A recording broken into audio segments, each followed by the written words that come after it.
understand our country's history. So, from the history, let's come to maybe a more near one, which was on Valentine's Day. I don't know what y'all were doing, or if you received flowers or chocolates or whatever it was. But, you know, there was another important event happening in the country, and that was prayer. The president led the nation in praying for the country's economic prospects and for the rains and for prosperity of all who attended, and perhaps for the country as a whole. And it's led to this whole debate about the place of church, religion in Kenya's politics. You know, we had quite a vibrant discussion last night on JKL. Maybe we just begin with, I think, historical perspective or understanding of where we've been. Linus, you're the historian of the gang. What has been the place of church in politics, in governance, and in everyday life? And how is it different now? Well, the difference was there was a prayer rally on Valentine's Day, and it has triggered a huge debate on the place of church, and especially the remarks by President Ruto, who said he is proud of the church and that the church has claimed its rightful place in the governance. I think, Monica, if we can listen to the president talking about his pride in seeing the church claiming its rightful place in the center of politics. Yeah, we'll get as to he that spoke in a moment. We'll get to it in a moment, but yes. Yes, as we get there, one thing that is very, very clear is what the President Ruto administration has done is to continue what the candidate William Ruto did during his campaigns. Because basically what we saw on Tuesday was a gathering of the evangelical base that supports the president. And this is the same base that we've seen conducting prayer rallies every Sunday. If you remember, even this last Sunday, they were in Nakuru, the athletics club in Nakuru, and before that there was Narok, before that there was, basically every Sunday since they came to office, actually since this year, they've been a service. And what we are seeing is the church, the evangelical side of the church is claiming ownership of the new administration. And we had a very interesting, like you observed, the discussion between Bishop Kosgei yesterday and Provost Sami Wainaina. Very interesting. Now, there were two opposing sides, and I think what I'm talking about ownership here was expressed by Reverend Kosgei, and the concerns being raised by Provost Wainaina were also there because of the kind of messaging. I don't know whether we have some of the sound bites now. Yeah. Yes. Simon Wainaina, Provost. He says there is no separation between church and state. And that's why I differ with the president right away. There is a demarcation. There is a relationship, but there is also a separation. And I think the first thing we need to redefine in this country is what is prayer? What is thanksgiving? Because even in the former government, I used to hear a lot of thanksgiving. Or when people have been elected and they are going back home, they call it a thanksgiving. But it's a political meeting. For example, look at the Nakuru rally. In 5 hours that they were there, the service was done for an hour and a half. Very good sermons are done, good prayers are done by the clergy. But the rest of 3.5 hours is about attacking one another, and what comes out of the political leadership is very disheartening. In fact, some of them, the clergy are preaching against revenge. They wake up and say, we must revenge, or If so-and-so will be arrested, make sure I'm also arrested so that I deal with them in the prison. Then you ask, and then I see clergy seated there, and they can't correct that at the end. If I was there, I would stand and say, sorry, that is wrong.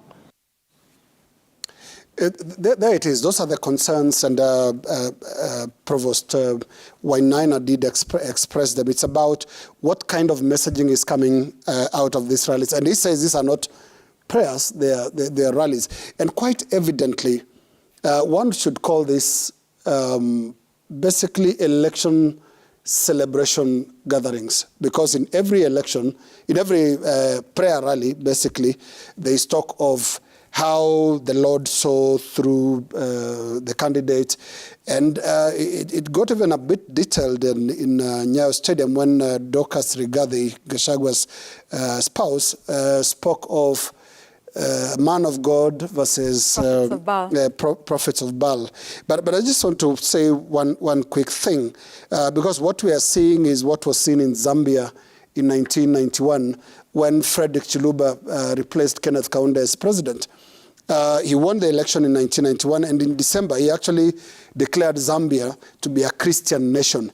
Again, there was a divide because there are three groups, just the same three major Christian groups in Zambia, just like there is here, the equivalent of the Catholic Conference of Bishops, the equivalent of the NCCK, which also brings the other mainstream churches, and then the collection of evangelicals. Now, just like what is happening here, the evangelicals were behind Frederick Chiluba in Zambia in 1991, and they,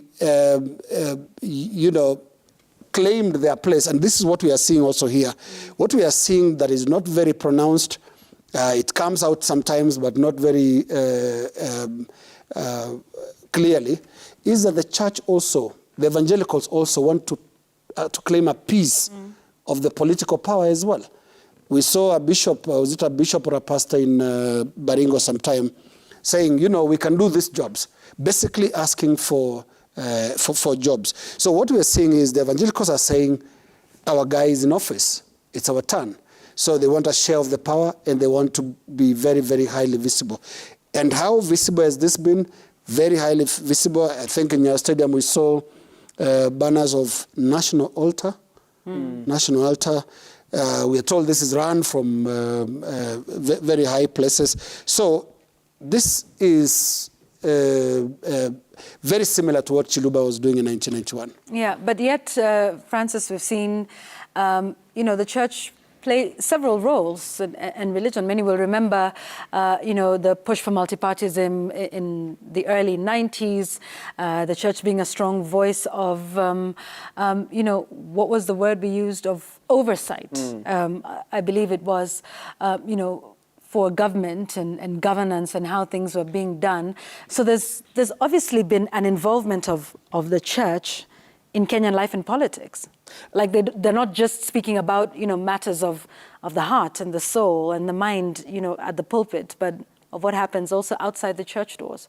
Absolutely, because much as the churches are reminding people of the journey to heaven, they're talking to people who are on earth, and who live here day to day, rely on government, rely on services that are being delivered by government on a day-to-day basis.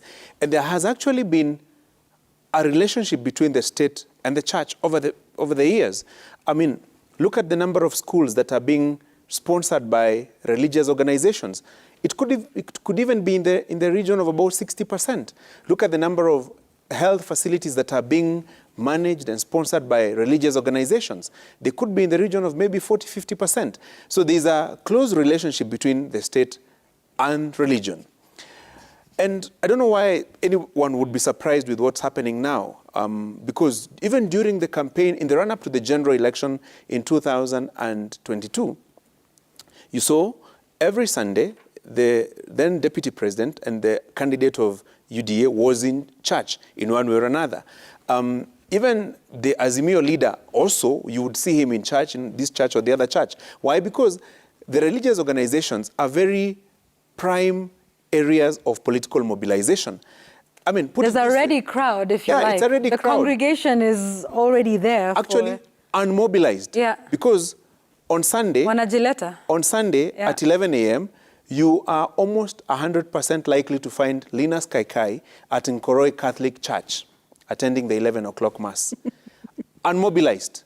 You will find me at Holy Family Mogumo Catholic Church at the 9:30 Mass, unmobilized. So if a politician who is seeking a political post will come to church, maybe they will be given an opportunity to say hi to the congregation and to worship with the congregation. And while at it, they will also take advantage to ask for a vote or the other, or political support. So what we are seeing now is not by accident. It's something that we saw in the run-up to the general election. And not just the 2022 general election, even in 2013, even in 2017. You remember during the ICC cases, yes.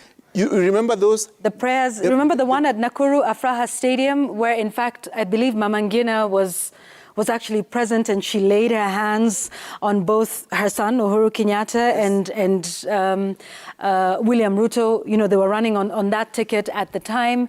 In 2013, yeah. in the run-up to the 2013 general election, there were prayers. Yes. But then the discussion was about praying for the two, actually praying for our citizens who have been taken to the ICC. Yeah. And those prayer rallies were across the country, except in the Nyanza region, where the Azimio leader now comes from. Yeah. He was the competitor for the Uhuruto team in 2013. And that mobilization using church and prayers was actually part of what drove the TNA URP duo to power coalition, in 2017, the same. Yeah. So it's a continuous process of politics as a tool of mobilization into power. And so once the religious leaders have helped you into power, they will always remind you that we took got you there. And, so and there's been talk of an MOU, right? So there's a portion of that power they will want to get, maybe to sit at least as part of the government, but also to get some goodies coming from government, be it in form of projects, be it in form of concessions and waivers here and there. So this discussion is likely to be there. But at the same time, it is also important to remind ourselves of the critical role that the religious bodies have played over the years in our history, particularly the journey to democracy. You remember when there was misgovernance in our country? Every Sunday, we would send crews to All Saints Cathedral, Holy Family Basilica, to listen to what Bishop David Gitare would say, or David Bishop Dingi Mwananzeki, yes. or Cardinal, the late Maurice Michael Otunga. You remember Henry Okulu, you remember Stephen Kewasis, Alexander Muge. Yeah. So our country is full of those religious leaders. Even Sheikh Balala back then. Yeah. There are religious leaders who were at the forefront pushing for good governance and democracy. I'm not sure the same can be said about that type today. That is, I think, where the discussion, in my opinion, ought to be. Why do we send crews every Sunday to church? Is it to listen to the sermons and the clamor for good governance? Or is it because politician A or politician B is going to church? Okay. And picking final up word, what Jamila said, he's talking about all those religious leaders who, in the 80s, you know, the opposition was oppressed during that regime, and they spoke, and people listened, because they were the voices. And the government also listened, because those guys were given a really difficult time. Because when they spoke, people listened, and the state was afraid. And it's just not local, Yvonne. If you look at even internationally, I think in the Philippines there was Cardinal Sin, who really helped to bring down Ferdinand Marcos. If you look at Martin Luther King Jr. and the civil rights movement, if you look at even Pope John Paul II and the atrocities in Poland, these are people who really, really helped the people because of the power that they wielded, which when used well, it can actually help people. And I think the question we need to ask ourselves, Yvonne, is what is the role the church has to play in democracy? Make sure that democratic institutions are strong. Make sure that the government does not commit acts of injustice, because the church is supposed to be that paragon of justice. That's how people look at it, one. And two, Yvonne, I think also for a lot of people, some of these utterances and what we see alienates a section of this population in this country. Yeah. Maybe those who have a different faith, maybe those who have different political affiliations.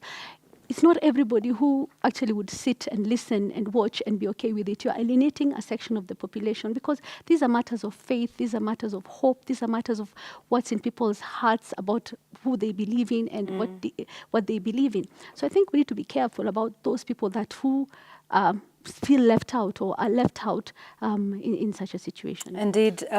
Yeah. Let me just share a little story because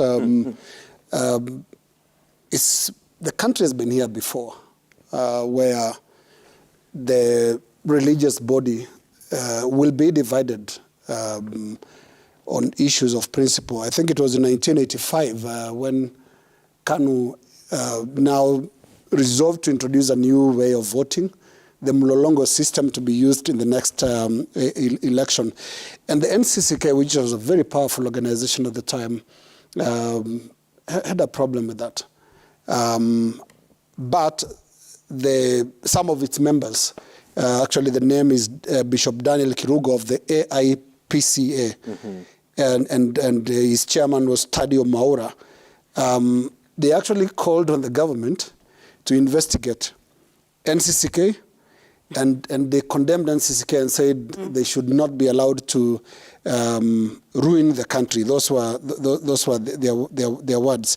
But back to the point that was made earlier by Francis about misgovernance. Misgovernance doesn't end. It has not ended. The church is still required to raise its voice, but is it in a state? Is it capable of doing it? At the moment, there are concerns about the lure of money, power, and privilege that is also attending to some of the churches now. You see the lifestyle of pastors, bishops, and you can't sometimes differentiate them with the politicians. Just short of popping out of the sunroof, they really use these big SUVs and they even have bodyguards. I don't know whether you've seen quite a number of them moving around with colorful. We've seen her, yeah. Yes, because the divide the line is really becoming obscure. But one last little story. I mean, we saw Provost Wainaina speaking here. Yeah. Very in a straight way yesterday. And there's something about that position of provost of the Anglican Church, Yeah. All Saints Cathedral. Yeah. I was looking through history, and it has really produced straight shooters. Yeah. And Wainaina is only the most recent. Henry Okulu was actually a provost. Yes. Was that so at All Saints? Yes. All Saints, Oh, yes. okay. When Obadiah Kariuki was the head of the ACK. And then after that, there was a vice provost called Alexander Kipsang Arap Muge, vice provost of the Anglican Church, All Saints Cathedral. He went on to become the bishop of the Diocese of Eldoret. So that position, and there was John Njenga, I should not forget. Yes. Peter Njenga, rather, Yes. who was very vocal also during the struggle for multi-party politics. One of the favorites. Yes, and they are sometimes seen as outliers. And the story of Timothy Njoy and the PCA actually is one that We cannot forget him. Because the PCA, John Gatu and his team, Wanjau, were not happy with his outspokenness. And because the government was complaining, what did they do? They sent him to Nyeri. Yeah. And he decided to leave the ministry. And then there was a negotiation later, and he agreed to go to Tumutumu parish, where he spoke, became just as outspoken as he was before. And that's before he moved back to Thogoto, where he again made Sundays very, very interesting for KANU. Yeah. And the special branch, which used to send officers to sit in the church and listen and take notes. And take notes, yeah. Those were lots of notes, because some of these preachers, some of these religious leaders stood out. And they stood to what Muge believed, the duty of giving a voice to the voiceless. With the current environment, Kumbaya, my Lord, there's everybody singing praise and worship. It can become difficult for the church to be clear-minded in seeing good and wrong. But again, because as I illustrated, what we saw in Nyayo Stadium, what we've seen in the Sunday rallies, this is the evangelical side. Eyes will be on the Catholics, eyes will be on the NCCK, the Anglicans, and these others. What do you say? Indeed. Yeah. Provost Sami Wainaina said yesterday, there's definitely a relationship between church and state, but there is also distance. And I guess the wisdom is in learning where that line is. But then there was also a